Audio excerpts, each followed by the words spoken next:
Parker Thune, Brian Clinton here from Owen Field in Norman, America, and this place is trashed. It is a dump behind us. But the good news is they got all offseason to clean it up, and they'll be more than happy to do so. A truly stunning outcome tonight in Norman. Oklahoma enters the game as a 14-point underdog against number 7 Alabama. And this game was never close, Brian. No. One team absolutely handled the other for 60 minutes of football. It was not the team anybody would have expected to do the handling coming into the night.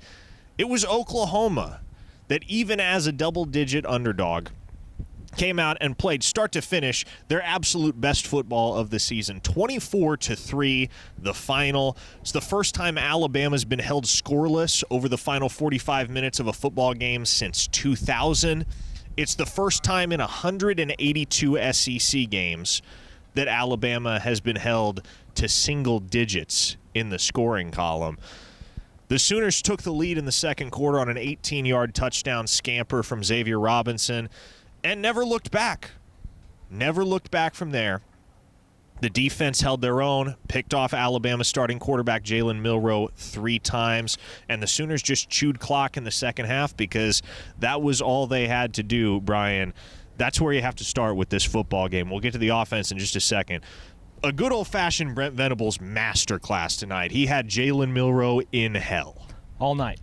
In hell all night. It was absolutely incredible to watch the defense. And really what was awesome about it is you got to see this mixture of seniors that have been out here and doing this for years and young guys coming up making plays. R. Mason Thomas just continues to be somebody that has lived up to the hype. Eli Bowen is just incredible. He shadowed Ryan Williams. We learned after the game that he was actually tasked with shadowing Ryan Williams for the entire game, and he did a great job in that. And then when you look towards the lines of scrimmage, which is really where Oklahoma won this football game, they were dominant on both sides of the football. There was no question at the end of 60 minutes, Oklahoma was the more physically imposing team on the field. And to me, that's surprising because this was as physically dominant as they've been all season, including games against Maine, including games against Temple. This was the most one-sided we have seen Oklahoma play in the trenches. Brent Venables said it in his postgame press conference. There was nothing fluky about this win for Oklahoma. Didn't feel like anything happened that was out of the Sooners' control. It just that fell into their laps. No, they made plays for 60 minutes. It wasn't perfect. Bauer Sharp dropped a touchdown pass. Zach Schmidt missed a field goal. But in the end, especially on the defensive side of the ball, whenever the Sooners had to have it, they got it some way, somehow. Again, 3 interceptions from Milroe. Eli Bowen gets one, his first career interception as a college football player. Kip Lewis, who owns the state of Alabama, comes up with another pick 6. And then Woody Washington, the guy who's been here longer than anybody, the 6th-year Sooner from the state of Tennessee, gets hold of a deflected pass in the fourth quarter, which effectively sealed the deal for Oklahoma. The offensive game plan was so strikingly unconventional. And I want to rewind 2 weeks because Jackson Arnold threw for 74 yards in Columbia against Missouri, and it was alarming to everyone, as it should have been. But just to put this into context here, Jackson Arnold threw for 68 yards tonight on 9 of 11 passing. But again, that's all it took because Oklahoma rushed for 257 yards. Xavier Robinson crossed the century mark, had 2 touchdown runs. And then the leading rusher was actually Arnold, who went for 131 on 25 carries. What I loved about it, Brian, was that in contrast to what they've done through the first 10 games of the season, the Sooners figured out early on what worked, and they stuck with it. Yes, they did. Yeah, it was really incredible to see what plugging in a guy like Xavier Robinson into the lineup, not just in spots, but for him to be your bell cow at running back, it really changed the way that this entire offense move the football. And what was really incredible to watch was the fact that this team, as you said, didn't have to do a whole lot in the second half on offense. They just needed to chew clock. but that's because the strength of the team has been on defense the entire time. All season long, we've seen that. Now you have seen what it looks like to be able to essentially run the wishbone of what we saw for years and years and years. The majority of your offense come from running the football and playing dominant defense. That was the winning formula that's put Oklahoma on the map for years, and they did it again tonight. It was really, really cool to see these guys who have struggled all season long. It's been so hard to watch these guys on offense, but for them to come out tonight and be as physical as they were, had to have felt great. Danny Stutzman, Ethan Downs, Billy Bowman, all winners on senior night, as was Woody Washington, who again put the exclamation point on it with an interception. A couple other individual hat tips. R. Mason Thomas wreaked havoc in this football game.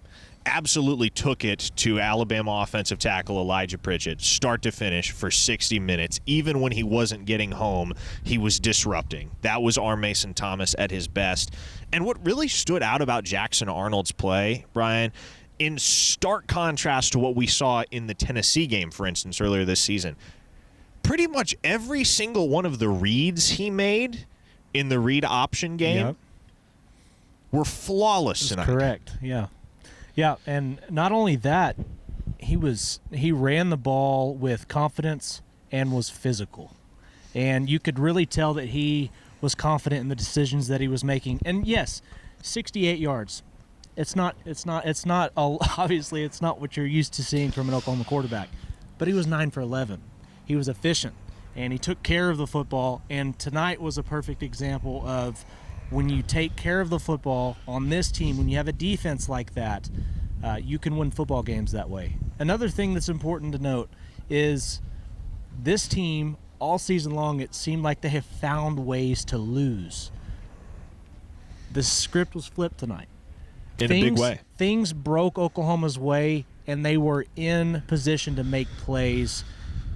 And it feels like, you could really sense in the post-game press conference, this is something that Brent Venables has been waiting on. It's been so close, and it finally happened. You could really sense the relief there. And this just feels like such a massive win for this program. For the breakthrough to come against Alabama, of all teams, that's what's most impressive here. Because the Sooners all season have struggled with opponents that, from a talent perspective, have been inferior. I don't think anybody would argue that Alabama had more talent tonight. No. It didn't matter. Right. It didn't matter. Oklahoma executed for all 60 minutes of football and walked away with a statement victory, and a victory that's got to feel great for Brent Venables with everything that he's been through the last 6 months and everything that his team has been through this season. Last thing I want to point out, Brian, that freshman class is going to do stuff here at the University of Oklahoma. And you're already starting to see it. Jaden Jackson, a consistent disruptive presence on the interior tonight. David Stone making an impact in the few snaps that he got. Eli Bowen might already be the best cornerback, best cover corner at least, that Oklahoma has had in 10, 15 years, maybe longer. Yeah. Xavier Robinson looks the part of a feature back, and he was going to redshirt 2 weeks ago. Right. And you just go on down the list. They're not the only ones. There are true freshmen. Eddie Pierre-Louis coming off the bench tonight and mauling down there in the trenches for the Sooners. This freshman class is truly special. And if you can keep them together, there are so many championship pieces. And championship pieces don't make a championship program, but that's the foundation. Right. Yeah, and the other thing that those guys all have, and you really see this coming from the coaching staff and really from Brent Venables, the mantra that they have taken on from him, the toughness, the intensity. That was the difference tonight. You just spoke to it. The talent level in these teams, Alabama has the upper hand in talent. I don't think there's any question about that. But as far as mentality, toughness, the intensity, and executing, Oklahoma was by far and away the better team tonight. And I think that says a lot about the young guys that are coming up and becoming bigger parts of this, but it also says a lot to a coaching staff that's really they've been through the ringer this year. And for them to have young and old players making plays tonight, it shows where this program can be if things just continue to trend in the right direction. They rushed the field tonight in Norman for the first time in 24 years. Everybody was living it up. They had to clear the field. They rushed a little bit early. That was kind of the lone scar on the evening. But everybody had a great time. They played jump around. Yes, they did. This fan base was reveling, and they will continue to revel throughout the weekend as Oklahoma is now bowl eligible. They will be playing postseason football. They will go down to Baton Rouge next weekend after Thanksgiving, looking for their 7th win of the year and a chance to close what has been such a rocky regular season with a real flourish. We will be there. We look forward to chatting with you then. We're going to go home and record a very, very late night edition of the OU Insider Under the Visor post-game podcast, which I'd recommend you tune into if you like this insight here and want about another hour of it. Subscribe to the OU Insider Under the Visor podcast, on your streaming platform of choice. Subscribe to this YouTube channel if you haven't already. We appreciate it very much. For Brian Clinton, I'm Parker Thune. Jubilation tonight across the Sooner State. Oklahoma 24, Alabama 3. Take it easy, everybody.